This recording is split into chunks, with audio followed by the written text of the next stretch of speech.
Mohon ditambah catat ya. Jalan-jalan ke pasar malam.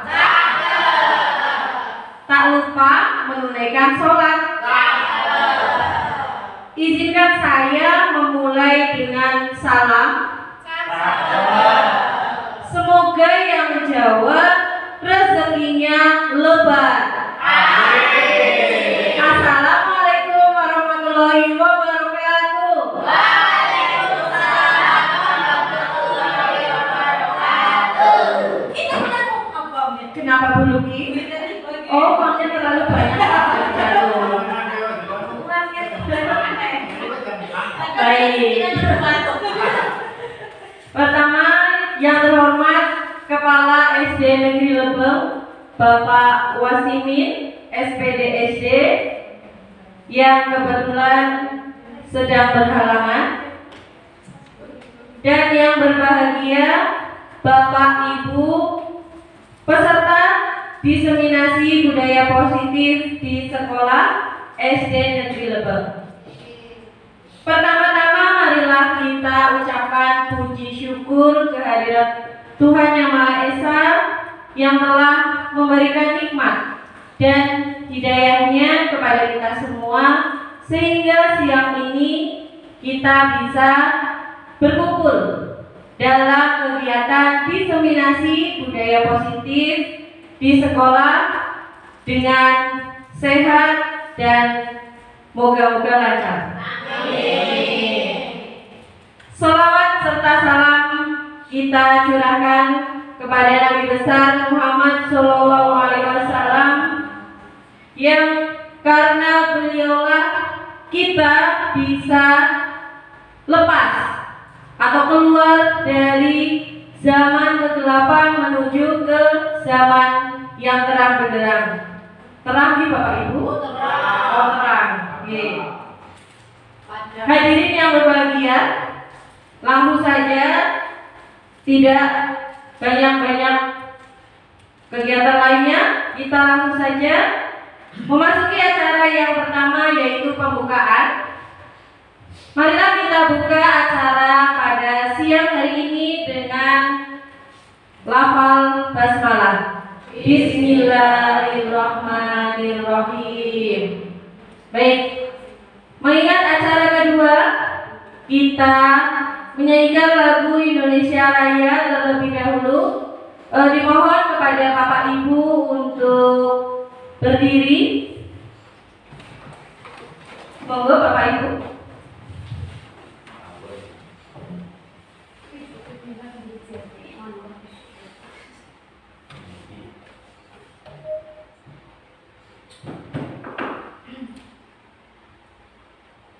Cek sound dulu nih.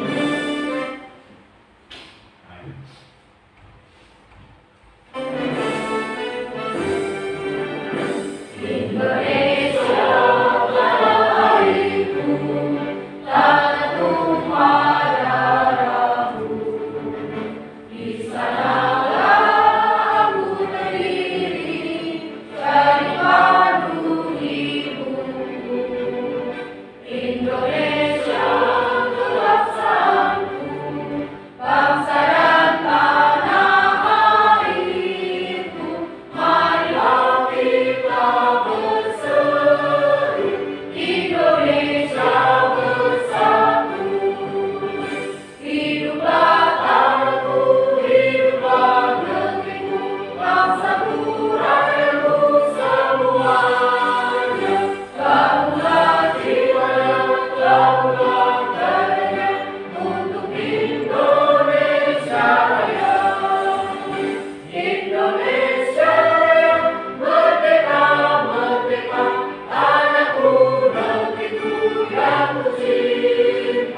Terima kasih.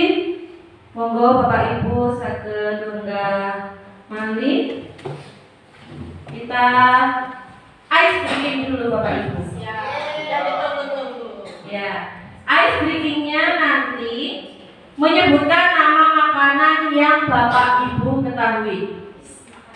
Tapi ada peraturannya sebelum saya beri contoh. Ya, menyebutkan nama makanan yang diawali huruf terakhir dari nama makanan yang disebutkan oleh teman. Contoh ya, saya menyebutkan soto. Berarti belakangnya O. Nah, otak-otak seperti itu. Berarti setelah otak-otak karedok. Ya, seperti itu ya. Ya. Ya, gimana teman-teman? Cocok? Oh ya, cocok ya. Baik, saya akan mulai dulu. Nanti silakan yang saya tunjuk nanti meneruskan. Ya, siap Bapak Ibu? Ya. Nanti bebas pilih teman yang mana saja. Ya, ya.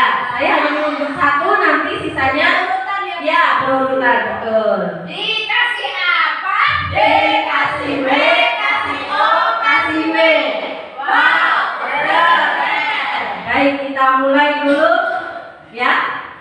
Siap-siap Bapak Ibu? Ini nama makanannya sulit sekali. Oh iya. Nama makanan yang pertama adalah sate. Oh, sate. Ya. Saya lempar dulu ke Buluki. Oh iya, baik. Silakan Buluki ke temannya. Siapa? Maksud ke K. Makanannya depannya K. Karedok. Karedok depan belakang K ya. Iya. Ke siapa maksudnya? Ke siapa? Ya, ke Bumi. Silakan. Ke Ketoprak. Iya. Ya, Ketoprak lagi. Silakan ke siapa? Bumi. Ke Bu Tati, boleh. Kak, apa Bu Tati yang depannya Kak? Kambing guling, kambingnya guling-guling berarti. Oh ya, berarti belakangnya apa ya? G. Silakan Bu Cici. Makanan yang depannya G. Gudeg. Depannya G, belakangnya G. Silakan Bu Ima. Oh, gembus. S. Ayo Bu Devi. Soto. Silakan Mbak Ali. Baik, otak-otak lagi ya, selain otak-otak dong. Ya. Oh iya. Oh iya, lagi.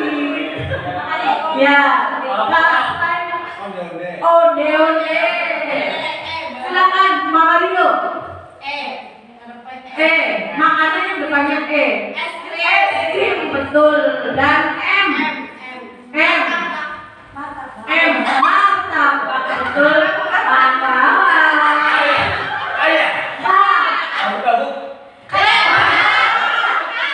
Bagus kan?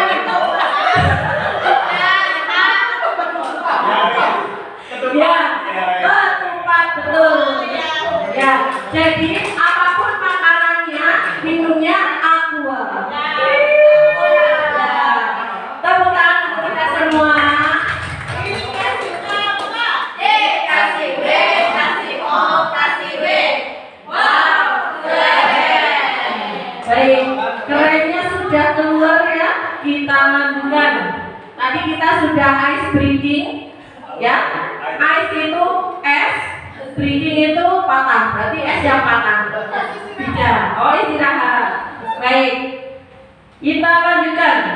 Nah, sekarang kita bermain tebak-tebakan Bapak Ibu. Ya. Tebaklah aku. Iya, saya pemilih. Ya. Betul. Nah, di sini nanti Bapak Ibu menebak gambarnya ya, tebak gambar. Nanti jadi suatu kata atau kalimat. Kenapa Bu Cici? Oh iya, sebentar. Iya, ini. Ini gambar yang pertama. Cung. Ya, daun pandan. Betul sekali.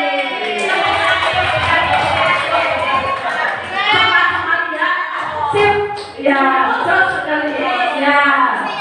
Lanjut.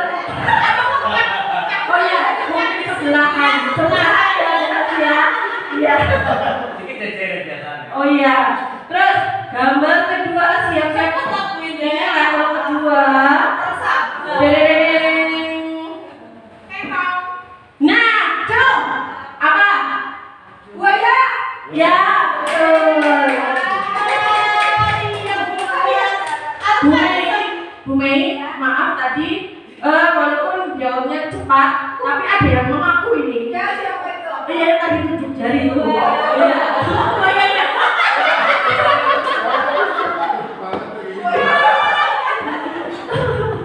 Ya, baik. Gambar yang ketiga. Ya, Cung. Ayo. Siapa yang bisa menebak gambar? Apa? Kacang kulit. Kacang kulit. Betul. Tepuk tangan.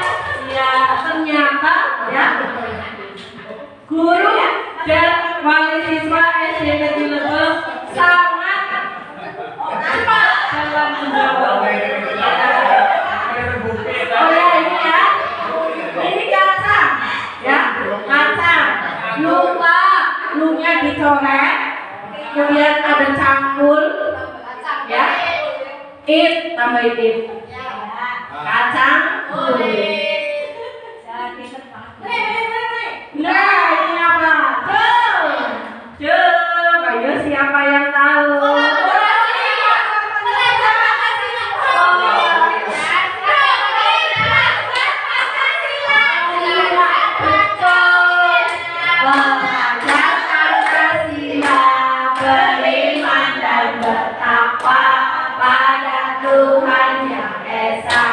Dan berakhlak mulia, berkebudayaan global, gotong royong mandiri, kreatif dan berkritis.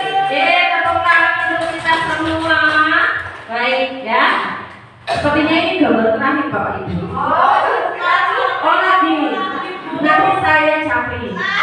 Ya. Nanti saya capri. Khusus boleh.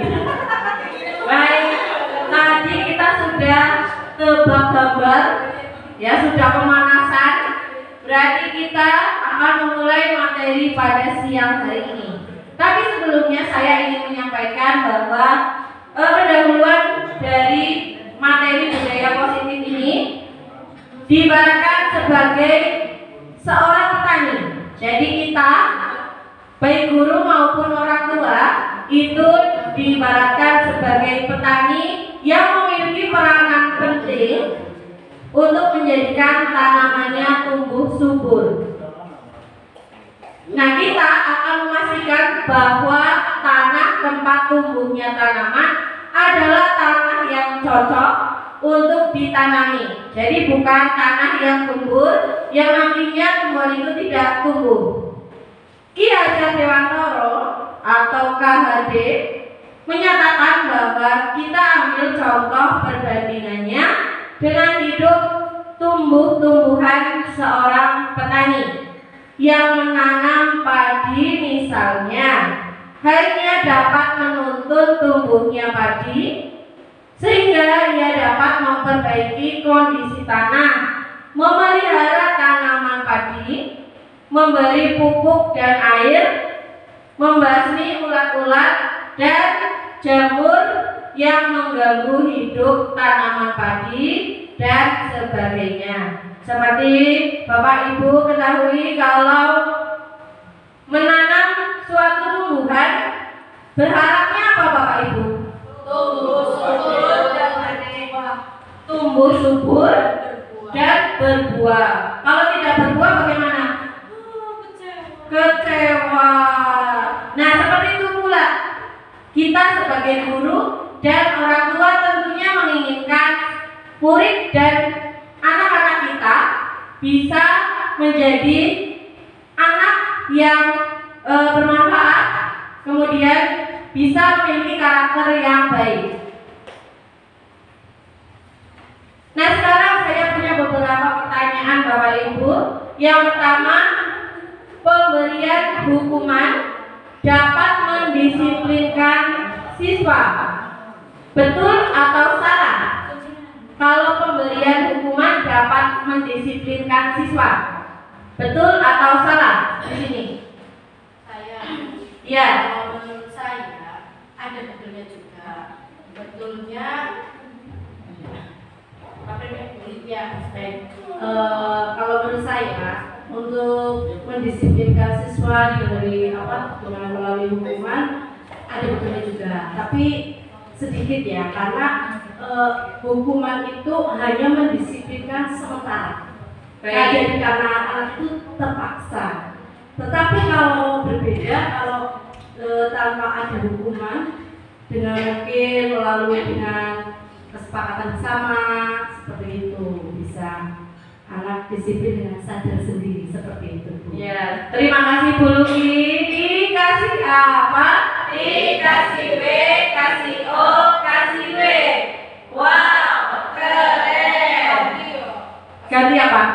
Oh, duit. D-U-D-U-I-T, duit.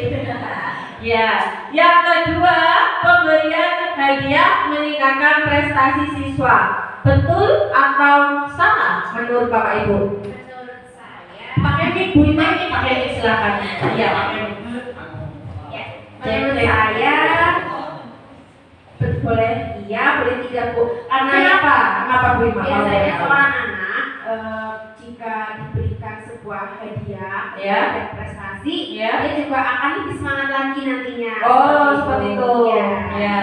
Terus tapi terkadang juga ada anak yang mungkin walaupun sudah diberi hadiah mungkin merasa sangat puas. Jadi mungkin gimana ya, Bu?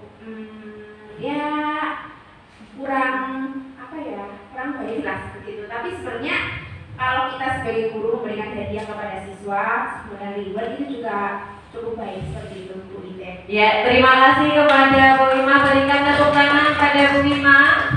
Kemudian pertanyaan yang ketiga, guru harus mampu memberikan solusi untuk setiap siswa yang bermasalah. Betul atau tidak?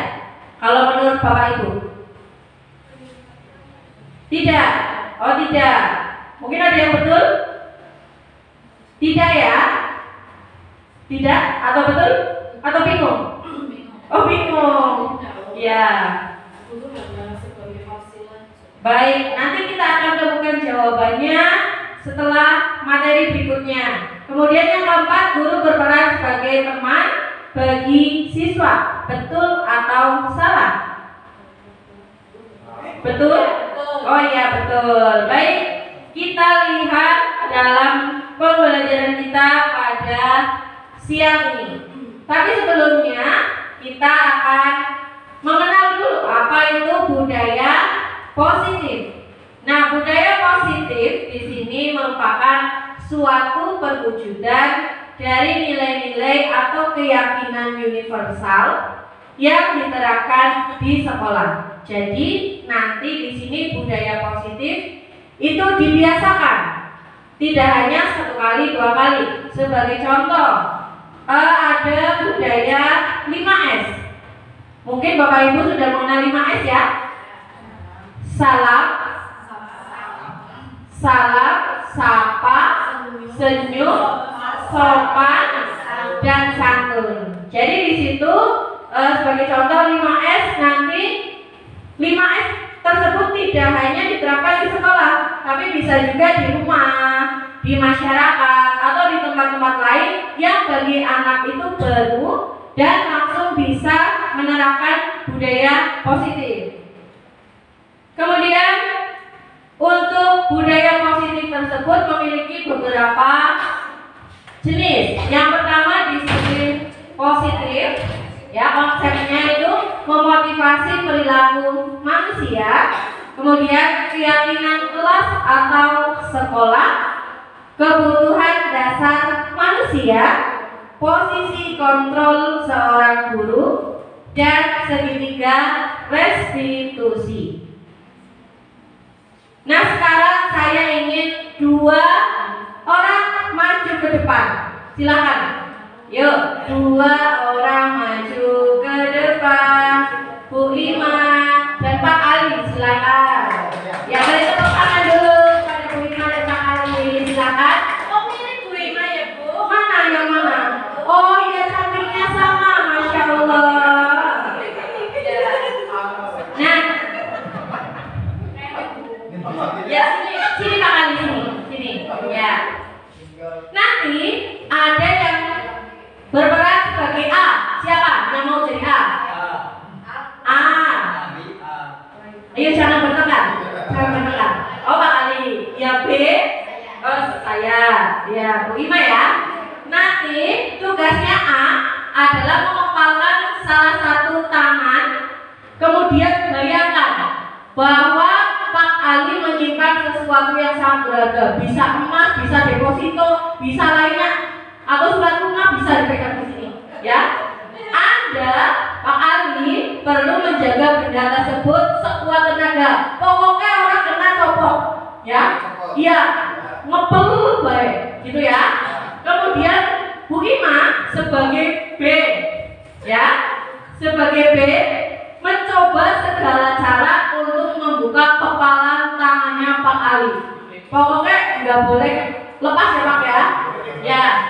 Kemudian yang B boleh membujuk, menghardik, mengintimidasi, memarahi, menggelitik, bahkan menawari uang.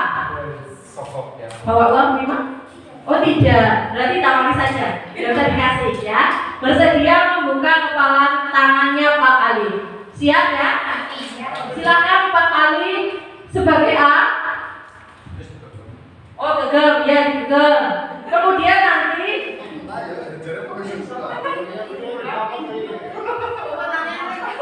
ya ditunjukkan Pak Ali, tapi tidak boleh lepas. Ya, ya. Nah Bu Ima bisa menghardik, silakan. Mau membujuk boleh, menghardik boleh, menggelitik boleh, memberi uang juga boleh. Ya. Iya, silakan. Boleh dihardik, silakan. Ya, boleh dihardik, silakan. Ya. Boleh dong. Ya. Boleh dihardik, silakan. Boleh. Ya.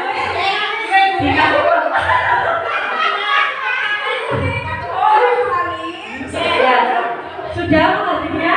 Oh sudah. Pak Ali masih menjaga. Baik. Begitu ya? Ya.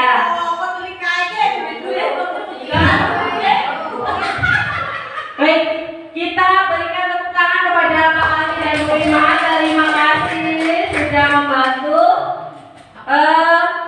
menggenggam dan menghardik. Ya, silakan bisa kembali ke tempat duduknya. Baik, akan saya jelaskan dulu. Maksud di sini untuk kepalan tangan itu bahwa kita itu punya suatu prinsip atau konsep yang harus kita jaga. Nah, itulah budaya positif. Di sini budaya positif itu jika sudah melekat pada diri siswa atau murid, itu mau diapakan saja, mau digoyahkan atau dipengaruhi oleh suatu hal yang negatif, jika budaya positif itu sudah melekat dalam diri kita atau diri siswa, itu tidak akan mudah terlepas tadi ya genggaman tangannya ya. Jadi kalau sudah menimbulkan atau melekat dalam diri siswa itu sendiri, siswa tersebut pasti seperti punya filter atau saringan ya Bu Luki ya? Ya, saringan. Nah, seperti itu pula budaya positif jika sudah kita tanamkan sejak dari rumah, kemudian dipupuk di sekolah, dan juga nanti diterapkan dalam masyarakat. Seperti itu. Nah, di sini terdapat pergeseran paradigma teori kontrol oleh Dr. William Glasser. Di sini ada ilusi bahwa guru dapat mengontrol murid. Kemudian ada juga ilusi bahwa semua penguatan positif itu efektif dan bermanfaat. Kalau tadi penguatan positif contohnya seperti apa ya? Misalkan memberikan pujian. Bahwa pujian itu apakah selalu menimbulkan dampak yang negatif atau yang positif?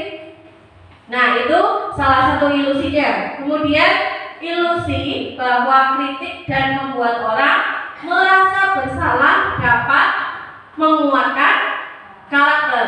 Di sini nanti juga ada penjelasan tentang peran guru, peran atau posisi seorang guru. Kemudian ilusi bahwa orang dewasa memiliki hak untuk memaksa.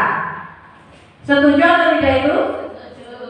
Ya, jadi nanti ya kita bisa orang dewasa memiliki hak untuk memaksa, namun dalam batasan tertentu. Nah, di sini bagaimana seseorang bisa berubah dari paradigma stimulus respon kepada pendekatan teori kontrol. Ya, bisa Bapak Ibu saksikan. Di sini stimulus respon itu berupa realitas atau kebutuhan kita yang sama.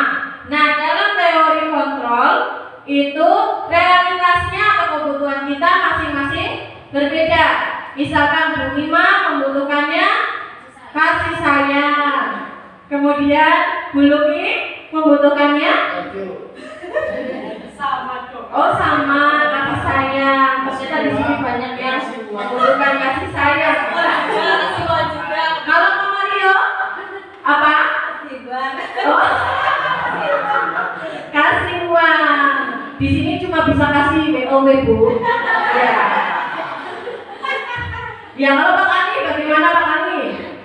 Kebutuhannya apa? Misalkan kebutuhan mungkin tempat tinggal atau tempat tinggal sudah ya Pak Ani ya.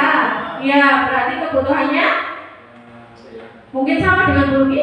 Kasih sayang. Oh, kasih uang. Sama dengan Mama Rio. Kalau Mama Elisa? Mama Elisa? Kebutuhannya apa? Kasih apa? Misalkan membutuhkan kasih sayang seperti Bu Luki dan Bu Ima. Kemudian sama. Oh ya. Oh, ya, baik. Di sini antara stimulus respon itu saling berkaitan dengan teori kontrol. Bisa Bapak Ibu saksikan bahwa contohnya yang ini. Pemaksaan ada pada saat bujukan gagal. Nah, di teori kontrol, kolaborasi dan konsensus menciptakan pilihan-pilihan baru. Gitu ya. Kemudian untuk selanjutnya, nah, kita sudah memasuki disiplin positif. Gitu ya. Disiplin positif merupakan bisa saya dibantu untuk membaca Pak Sugeng? Ya, silakan Pak Sugeng. Terima kasih Bu Indek. Ya. Disiplin positif merupakan salah satu cara penerapan disiplin yang bertujuan untuk menumbuhkan kesadaran serta memberdayakan anak untuk melakukan sesuatu tanpa sokongan, ancaman maupun hukuman. Ya, terima kasih Pak Sugeng. Berikan tepuk tangan pada Pak Sugeng. Ya, di sini disiplin positif merupakan merupakan salah satu cara penerapan disiplin yang bertujuan untuk menumbuhkan kesadaran dalam diri siswa tersebut dan memberdayakan anak untuk melakukan suatu tindakan tanpa sogokan, ancaman maupun hukuman. Jadi tanpa ada ancaman, ada hukuman, siswa tersebut sudah bisa menempatkan diri untuk melakukan tugasnya masing-masing. Nah, di sini dalam disiplin positif terdapat nilai-nilai kebajikan universal yang saling terkait dengan dimensi dari profil pelajar Pancasila, gitu ya. Untuk profil pelajar Pancasila, di sini seperti kita tahu bahwa ada beriman dan bertakwa kepada Tuhan Yang Maha Esa dan berakhlak mulia. Di sini berarti nanti nilai-nilai yang terkandung dari kebajikan itu terkait dengan dimensi yang pertama. Kemudian untuk berkebinekaan global, berarti saling menghargai antar budaya atau adat istiadat lainnya. Kemudian bergotong royong. Kalau bergotong royong, Bapak Ibu membayangkannya seperti apa? Kerja bakti, kerja sama. Terus apa lagi? Bu Nevi mungkin? Kolaborasi, ya betul. Jadi gotong royong itu dalam kehidupan sehari-hari itu sangat diperlukan. Oleh karenanya dalam profil pelajar Pancasila sangat diajarkan atau disampaikan agar anak tersebut dapat menerapkannya dalam kehidupannya sehari-hari, baik itu di sekolah maupun di rumah, seperti itu. Kemudian untuk kreatif dan ada juga bernalar kritis, dan yang terakhir adalah mandiri. Seperti kita tahu kalau anak usia 5 tahun di situ sudah bisa mandiri atau belum Bapak Ibu? Belum ya? Masih ada beberapa yang kita bantu. Mulai dari menyiapkan makanan sendiri, sudah bisa atau belum? Masih diambilkan deh? Ya, masih diambilkan. Bahkan masih ada yang disuapi, betul. Ya, jadi dalam profil pelajar Pancasila itu mengajarkan, menekankan bahwa anak kita nantinya harus bisa mandiri atau melakukannya secara sendiri. Nah, di sini motivasi dari suatu perilaku manusia. Ada beberapa perilaku manusia yang memiliki motivasi tertentu. Yang pertama adalah menghindari ketidaknyamanan atau hukuman. Jadi misalkan kalau siswa hadir ke sekolah, misalkan di rumah mengerjakan PR. Nah, di situ dia mengerjakan PR karena motivasinya untuk menghindari hukuman. Jadi dia hanya mengerjakan PR. Langsung penting aku nggarap PR. Bu bener, bu salah, seperti itu. Kemudian ada yang mendapat imbalan atau penghargaan. Contohnya, misalkan di suatu kelas itu ada suatu pembelajaran yang gurunya menyampaikan bahwa ada hadiahnya. Nah, di situ motivasi anak itu tujuannya bukan untuk mendapatkan ilmu, tapi untuk mendapatkan hadiah, betul. Kemudian motivasi menghargai diri dan menjadi orang yang mereka inginkan. Di sini motivasinya sudah menyadari akan kebutuhannya diri sendiri. Jadi belajar, seorang siswa belajar hanya bukan hanya, tapi memenuhi bahwa dia seorang siswa dan membutuhkan belajar untuk masa depannya, gitu ya Bapak Ibu. Nah, di sini ada hukuman dan konsekuensi dan restitusi. Di sini ada tabel. Lihat tabel ini pusing atau tidak, Bapak Ibu? Pusing. Oh, pusing. Saya juga pusing, Bapak Ibu. Oh, tidak kelihatan. Baik, nanti saya jabarkan saja ya. Baik. Di sini kita menentukan hukuman, konsekuensi dan restitusi.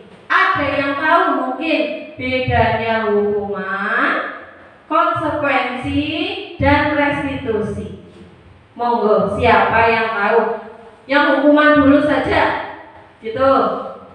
Belum tahu ya Bapak Ibu atau belum nih? Mencoba ya. Oh, mencoba, silakan. Kalau hukuman itu kesannya tuh seperti menakutkan. Oh, menakutkan. Hukuman itu sepertinya wah itu hal yang Menakutkan. Ya. Kalau konsekuensi itu seperti apa ya? Apa yang kita buat ya itu kita harus tanggung jawab. Ya. Sadar sendiri. Baik, Kalau restitusi. restitusi itu kayak menggali agar yang bersalah itu menyadari apa kesalahan dia. Kayak gitu Bu, menurut saya. Ya. Terima kasih kepada Ibu Citra Sari yang senior saya. Ya, senior ya Bu. Mohon bimbingannya Bu Lucy. Baik.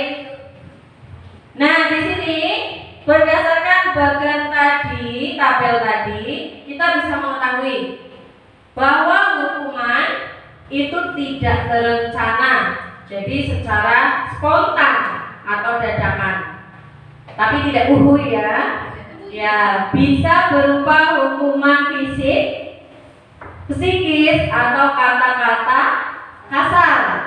Di sini titik apanya ya? Tidak terencana. Gitu ya. Kalau konsekuensi itu bersifat rencana dan sudah disepakati. Jadi ada kesepakatan dulu. Misalkan kalau berangkatnya telat, konsekuensinya mendapatkan poin. Ya, yang sudah berlaku seperti itu. Kalau terlambat mendapatkan poin. Kemudian untuk bentuk-bentuk konsekuensi dibuat oleh pihak guru atau sekolah. Di sini juga bisa diterapkan nih, Bapak. Oh, ibu-ibu, wali siswa, ya di rumah mungkin kalau pulangnya kesorean, putranya bagaimana Bapak Ibu? Ya, biasanya kalau di rumah kalau kesorean, misal dimarahi atau tidak? Oh, diberi nasihat. Ya, memang. Ya, seperti itu. Kemudian restitusi adalah proses menciptakan kondisi bagi murid untuk memperbaiki kesalahan mereka sehingga mereka bisa kembali pada kelompok mereka dengan karakter yang lebih kuat. Jadi di situ melalui segitiga restitusi nanti kita akan membahasnya. Kemudian, nah di sini saya memiliki beberapa pernyataan. Menurut Bapak Ibu, itu konsekuensi atau hukuman dari pernyataan. Yang pertama, mencatat 100 kali di dalam buku kalimat, saya tidak akan terlambat lagi karena terlambat ke sekolah. Hukuman atau konsekuensi? Hukuman. Baik. Kedua, lari mengelilingi lapangan basket 2 kali karena terlambat hadir di sekolah. Hukuman. Membersihkan coretan yang dibuatnya di meja tulis. Konsekuensi. Murid diminta push up 15 kali karena tidak menggunakan masker ke sekolah. Hukuman. Baik. Berdiri di depan kelas sambil mengangkat kaki 1 karena tidak bisa menjawab pertanyaan. Hukuman atau konsekuensi? Hukuman. Kemudian membersihkan WC karena merusak pensil teman. Hukuman. Kemudian yang terakhir, lari keliling lapangan karena terlambat 10 menit saat pelajaran PJ OPA. Di sini konsekuensi karena sebelumnya dalam pembelajaran PJ OPA tentunya sudah ada kesepakatan. Jadi itu konsekuensinya, kalau telat 10 menit berarti mengelilingi lapangan. Nah, di sini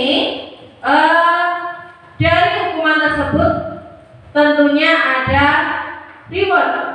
Ya, selain hukuman, pembelajaran juga menggunakan reward. Reward biasanya bisa berupa pujian atau mungkin hadiah dan sebagainya. Tapi dari suatu reward atau hadiah itu memiliki efek negatif. Yang pertama, pengaruhnya bisa jangka pendek dan jangka panjang. Kemudian penghargaan tidak efektif dan penghargaan merusak hubungan. Kemudian penghargaan mengurangi ketepatan, mengurangi kualitas, mematikan kreativitas, dan menghukum serta motivasi dalam diri atau intrinsik. Nah, ini yang ditunggu-tunggu. Es pecahnya kita lagi ya, Bapak Ibu. Ya, ice breaking. Kira-kira ada yang tahu ini bagaimana? Belum ya? Oh ya, siap. Berarti ini nanti membutuhkan konsentrasi tinggi Bapak Ibu. Oh, klip-klip bagus ya. Nanti bisa kita tutor ya, YouTube. Ya. Nah, di sini ice breakingnya kepala atau kelopak. Baik. Jika saya katakan kepala, berarti kepala itu digaruk. Iya. Kepala digaruk. Ya, sambil garuk-garuk. Ya. Kemudian kalau kelapa diparut. Ya, diparut. Itu ya. Ya. Nanti saya akan coba dari level pelan dulu. Nanti lama-lama level cepat. Gitu ya. Ayo kita latihan dulu. Kepala. Ada yang diparut tadi. Kepalanya diparut. Iya. Baik. Masih latihan ya? Tidak paling, karena digaruk ya, digaruk ya, digaruk. Saya ya, kelapa diparut, kepala kelapa. Ya, ini masih latihan loh Bapak Ibu. Ya, konsentrasi. Baik, silakan berdiri Bapak Ibu. Ya. Konsentrasi ya. Karena ini bisa saja jadi kepalanya diparut atau kelapanya digaruk. Ya, itu hati-hati.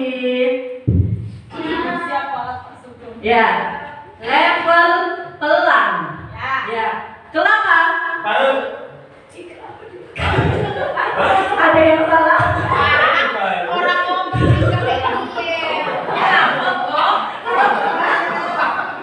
Baik, masih level pelan ya Bapak Ibu. Ya, kepala. Ayo pahlawan. Garuk. Kemudian kelapa. Hati-hati. Kepala. Kelapa. Kepala. Ya, baik. Kelapa. Ya. Kelapa. Sudah masuk level cepat ya Bapak Ibu. Siap-siap. Ya. Nanti yang salah garuk-garuk di depan. Ya. Baik, kita mulai level cepatnya. Kepala, kelapa, Kepala apa? Ya. Ya bagaimana? Tadi apa perintahnya? Kepala apa? Berarti digaruk. Nah, itu. Pak Kawan, semangat Pak Kawan. Oh, semangat. Ya. Ya. Sekali lagi ya, konsentrasi Bapak Ibu. Siap. Kelapa, kepala. Jadi garuk terus ya. Baik, tepuk tangan untuk kita semua. Ya. Bagaimana masih garuk-garuk atau tidak? Oh tidak, gitu ya. Bisa juga nih SPG-nya diterapkan di kelas masing-masing saat pembelajaran atau mungkin di rumah untuk intermezzo ya Bapak, Ibu-ibu ya. Ya, saat bercanda dengan putra putrinya bisa. Oh sama suami boleh. Bu Ima, bagaimana? Oh ya, masih aman Bu Ima? Aman. Baik, kita lanjutkan ya Bapak Ibu. Mengapa sebutannya atau istilahnya keyakinan kelas, bukan peraturan kelas? Ya, seperti kita tahu bahwa keyakinan kelas sebutannya bukan peraturan kelas. Mungkin ada yang bisa menjelaskan keyakinan kelas. Misalkan keyakinan kelas itu berupa tulisan atau seperti apa? Mungkin ada yang tahu? Belum ya Bapak Ibu? Mungkin Bu Tanti?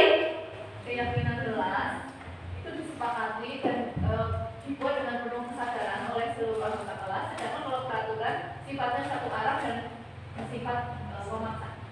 Baik, tepuk tangan untuk Bu Tanti. B kasih B kasih O kasih B. Terima kasih kepada Bu Tanti. Jawabannya sangat luar biasa.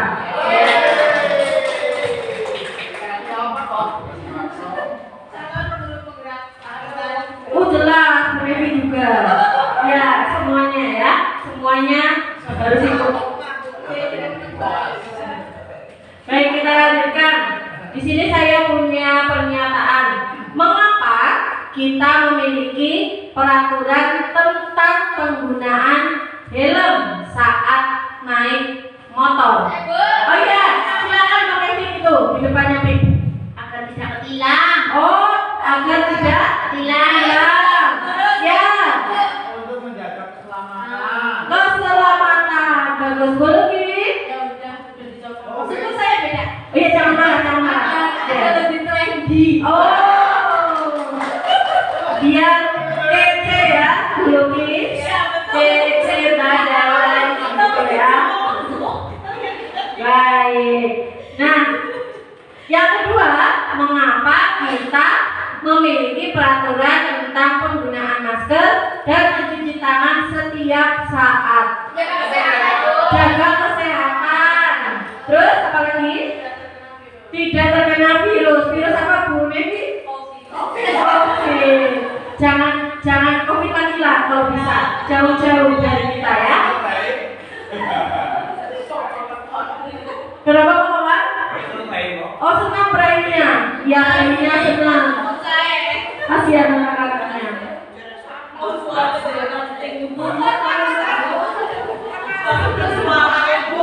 Oh Umar, ya merasakan ya Bu ya. Ya, selama berapa tahun kemarin COVID-nya? Ya, rasanya kalau belajar dari rumah bagaimana?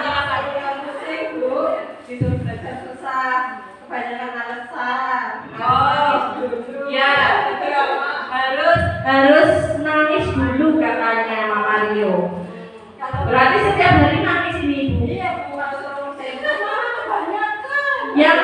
ibunya atau anaknya? Oh anaknya. Oh anaknya. Ya, memang seperti itu kalau sedang pandemi kita pembelajaran juga sedikit terhambat, gitu ya. Kemudian untuk keyakinan kelas dibuat berdasarkan kesepakatan. Ya, jadi kalau keyakinan kelas itu prosesnya harus ada kesepakatan dulu antara guru dan siswa. Kalau di rumah antara orang tua dengan anak dan bersifat universal, misalkan menjaga kebersihan, menjaga tutur kata dan sebagainya. Sedangkan peraturan biasanya dibuat oleh guru dan bersifat satu arah, seperti yang tadi diungkapkan oleh Bu Tanti. Betul ya Bu, tadi bersifat satu arah. Nah, di sini dalam membentukkan keyakinan kelas ada beberapa tahapan. Yang pertama, mempersilahkan warga sekolah untuk mencurahkan ide tentang peraturan yang akan disepakati. Kemudian mencatat semua masukan. Kemudian ganti kalimat negatif menjadi positif. Jadi dari kata-kata yang tadinya jangan buang sampah sembarangan diganti menjadi kalimat yang positif menjadi buanglah sampah pada tempatnya. betul sekali, buanglah sampah pada tempatnya, tidak boleh berisik.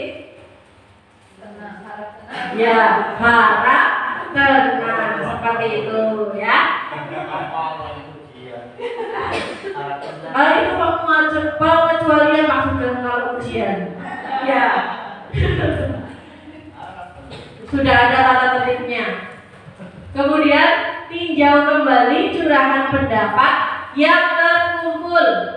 Jadi itu berisi tentang curahan pendapat yang dikumpulkan jadi satu dan disusun menjadi suatu keyakinan kelas. Kemudian tinjau ulang keyakinan kelas yang sudah tersusun, apakah sudah memenuhi ataukah belum. Kemudian keyakinan kelas ditandatangani dan disetujui bersama dan ditempel di dinding. Untuk apa Bapak Ibu perlu ditempel? Mengingatkan, betul. Jadi kalau siswa tersebut lupa, kita bisa mengingatkan melalui tulisan yang sudah ditempel, gitu. Nah, di sini selanjutnya ada 5 posisi kontrol guru. Ada penghukum, pembuat merasa bersalah, teman, pemantau kurang dan manajer. Oh, pindah sendiri ternyata. Mandiri. Sesuai profil pelajar Pancasila. Ya. Nah, di sini untuk memahami 5 posisi kontrol guru, saya memiliki video. Silakan nanti Bapak Ibu pirsani dulu.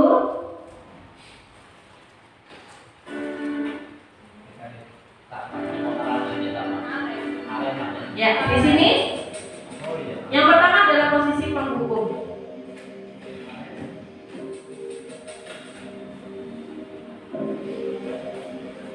Naren, sini kamu. Selamat pagi Bu. Selalu terlambat. Kamu deh pasti terlambat. Ya, di sini dalam posisi penghukum, seorang guru tersebut secara lantang memanggil nama anak tersebut, ya. Jadi langsung memarahi anak tersebut, Dasar pemalas. ya, langsung menghajinya. Itu Sudah berapa penghukum. kali terlambat? Sana, kamu keliling lapangan basket. Ya, langsung memberikan hukuman berupa lari keliling lapangan. Kamu melawan ibu. Berani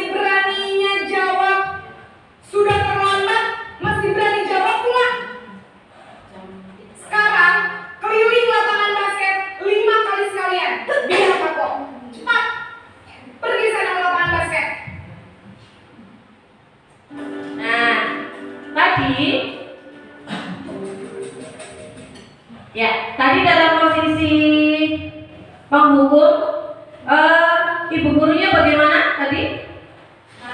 Marah-marah ya?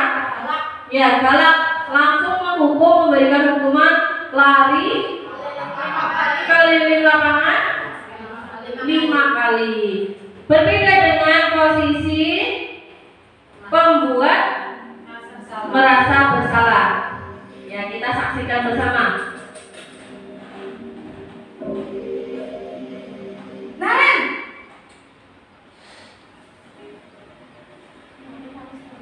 Selamat pagi, Bu.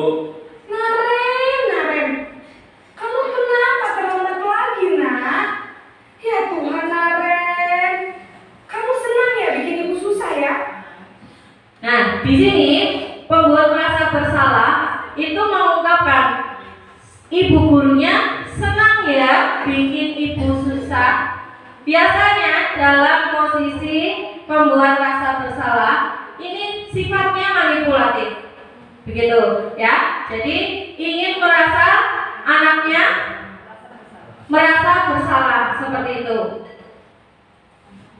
Kalau kamu terlambat lagi, nanti ibu yang ditegur bapak. Nah, nanti ibu yang tidak bisa bina kamu. Ya, seperti itu ya. Jadi kata-kata dari ibu tersebut menjadikan anak merasa bersalah. Naren, kamu suka ya kalau ibu ditegur bapak kepala sekolah? Terus, sekarang ibu harus tulis apa ini di buku absen? Ini kamu sudah sering terlambat loh. Ibu harus apa coba? Maaf, Bu. Maaf sekali. Ya sudah, lain kali jangan bikin ibu susah lagi ya nak ya. Ini lagi kalau kamu begini terus bisa jadi. baik. Untuk video ini tentunya Bapak Ibu sudah familiar nih. Ada posisi penghukum, kemudian pembuat merasa bersalah, dan teman, kemudian manajer dan pemantau. Kira-kira Bapak Ibu sudah ada di posisi yang mana? Apakah posisi yang pertama, kedua, ketiga, keempat, atau kelima? 3, berarti 3. Kalau Mama yang bisa? Oh, semuanya, bagus. Kalau Bu Rima? Oh, penghukum, Pak Wawal. Oh, tidak fokus. Ya, Bu Cici. Dari tadi sunyi sepi sendiri. Ya. Nomor? Oh, kelima-limanya diborong semua ya? Ya, diborong semua. Jadi Bapak Ibu, kalau posisi kontrol itu yang paling baik menurut Bapak Ibu yang nomor berapa? Nomor? Paling bagus? 5. Manajer gitu. Nah, posisi kita sebagai makhluk manusia biasa tentunya sering berbuat yang tidak kita inginkan sebenarnya. Karena kondisi, situasi kita kadang-kadang melakukan yang pertama, kedua, ketiga, keempat, kelima sekaligus seperti itu.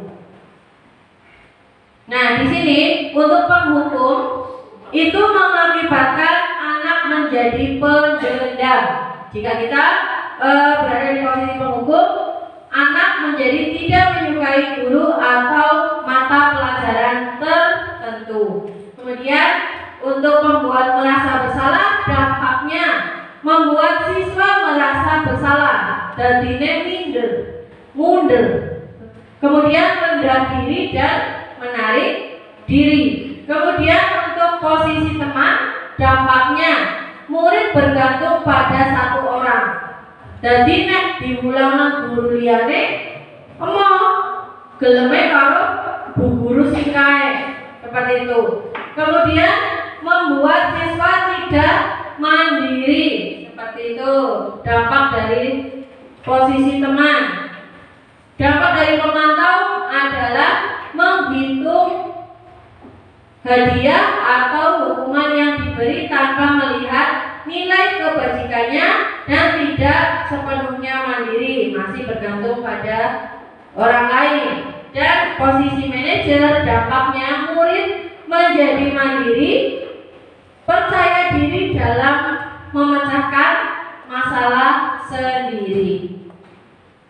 Nah, di sini juga ada kebutuhan dasar manusia yang mendasari manusia itu sendiri dalam menjalani kehidupannya. Yang pertama ada kebutuhan bertahan hidup, kasih sayang dan rasa diterima, penguasaan, kebebasan, dan kesenangan. Dari kelima tersebut, manakah yang Bapak Ibu lebih cenderung? Oh, bertahan hidup. Yang mana Bu Luki? 5 itu kesenangan. Oh, maka sering bergembira Bu Luki, butuh kesenangan. Ya. Bertahan guyu Ya. Bertahan tertawa ya. kayak itu tuh explain itu. Oh, yang mana?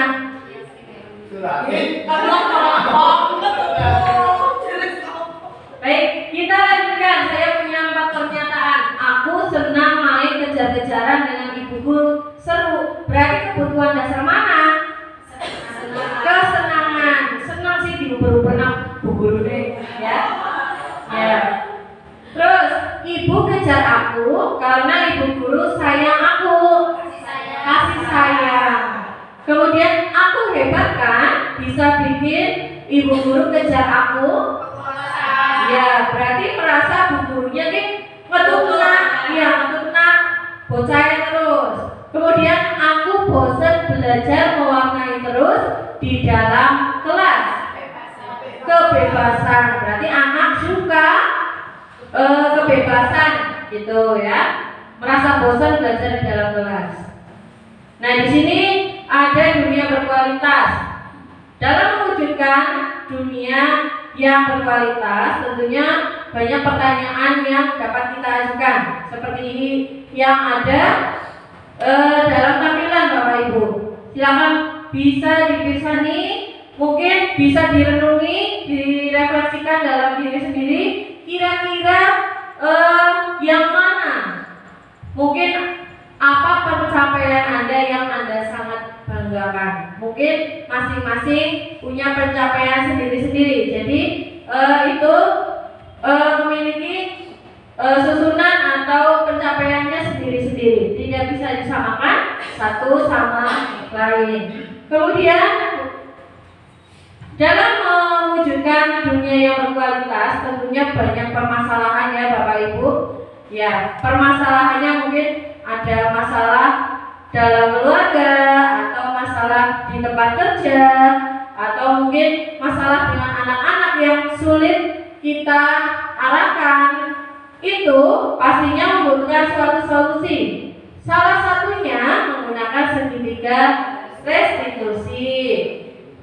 Yang pertama tahapannya adalah menstabilkan identitas. Di sini menstabilkan identitas itu bisa berupa menanyakan atau memberikan pernyataan bahwa berbuat salah itu suatu hal yang wajar.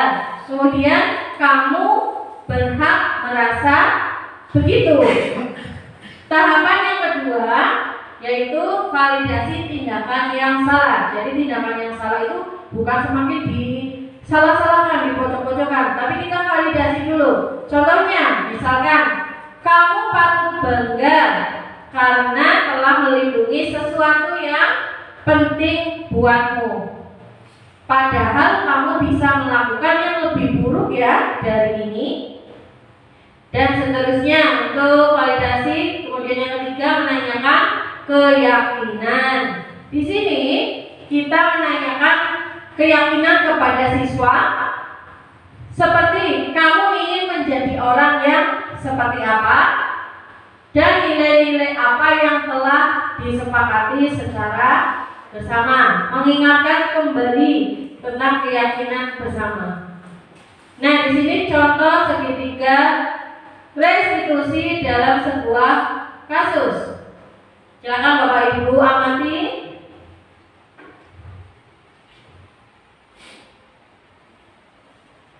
Ya, ini kasusnya belum menuntaskan catatan materi belajar.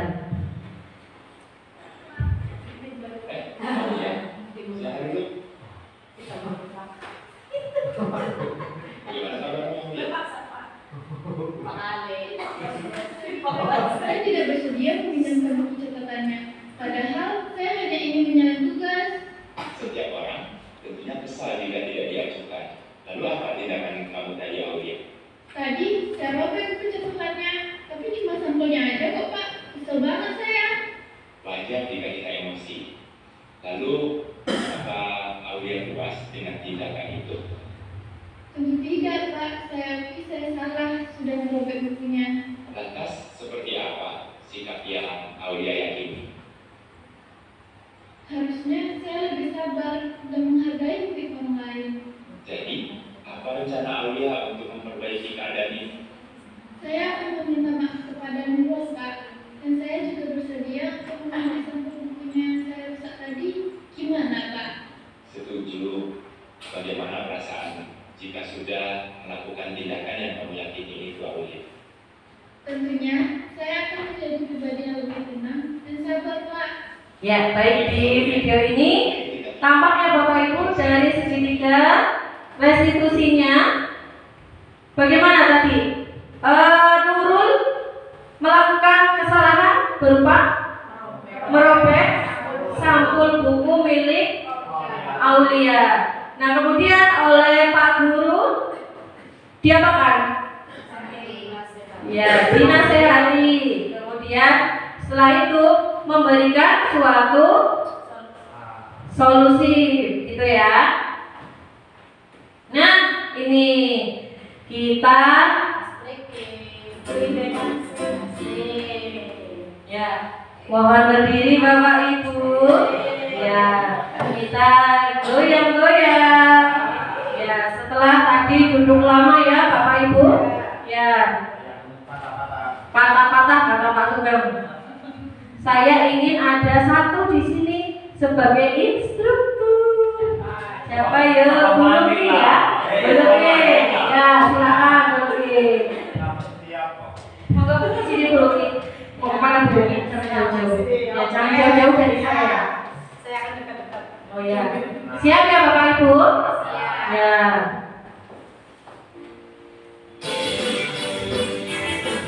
Ya, yuk. Bergerak. Ikuti gerakan dari tangan diputar-putar. Yuk diputar. Tangan diputar-putar tinggallah jauh. Ayo semangat kali. Digoyang-goyang, digoyang-goyang. Yuk. Tangan diputar-putar. Tangan diputar-putar. Tangan diputar-putar. Jangan lutut. Digoyang-goyang, digoyang-goyang.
semangat sekali ya.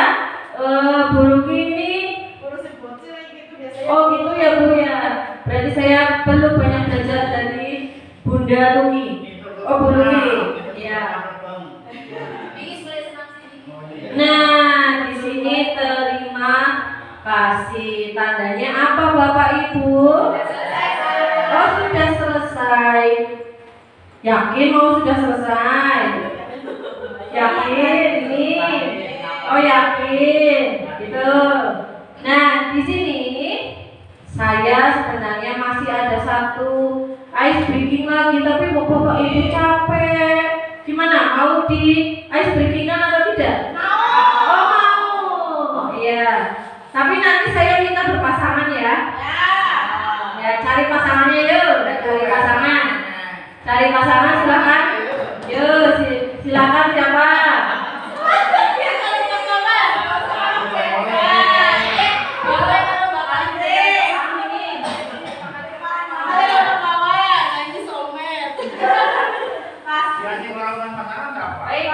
Bapak Ibu nanti kita breakingnya ini ya.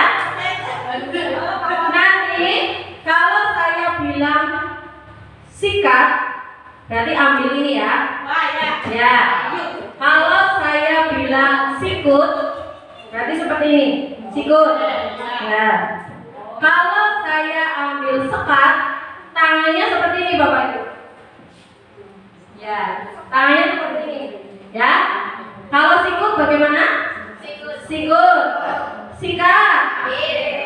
Ambil ya. Sekat. Tutup ya. Gitu ya. Nanti saya letakkan di tengah. Sikut. Sikat. Ambil. Kalau sekat tutup. Ya. Sikut. Sekat. Sikat. Gitu ya Bapak Ibu. Saya letakkan dulu di tengah, tapi jangan diambil ya. Ya di tengah-tengah ini. Satu, namanya juga rebutan. Pak Kalita sama yang mana? Di tengah Bu. Ya di tengah ini. Di tengah. Pak Wawan menghilang ini. Pak Wawan menghilang. Oh bantuannya. Ya, bisa geser sebentar. Di tengah. Ya, siap-siap Bapak Ibu. Siapa yang mau dapat tora-tora ini? Ya. Belum. Cepat-cepatan ambil loh ya. Iya, silakan. Ya. Belum. Ayo, belum dimulai ya. Ya. Yang pertama adalah sikut. Kemudian sekat. Kemudian sikut sekat. Ya. Bagaimana? Berarti sikut sekat. Ya. Yuk, konsentrasi. Hati-hati nih, bentar lagi ada sikat ya. Sikut. Sikut sekat sikut. Sikut, sekat, sikut.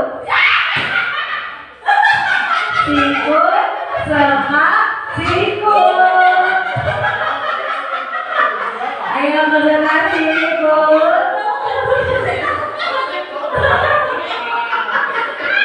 Ya.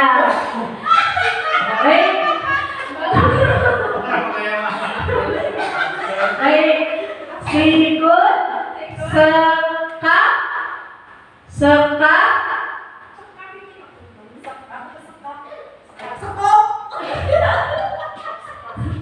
Ya, sikut, sikat.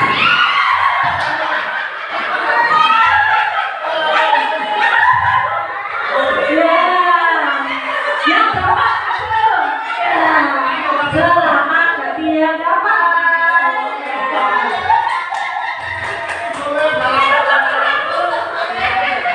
Masih ada ini, silakan. Bu Ima, silakan.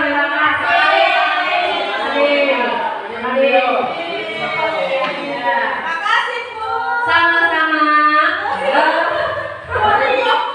hitungan update. Gimana tadi? Ya? Besok lagi, Bu. Oh, besok lagi bisa dengan juluki ya. Ya. Itu kiranya materi sudah selesai ya Bapak Ibu. Semoga bisa kita terapkan dalam kehidupan sehari-hari.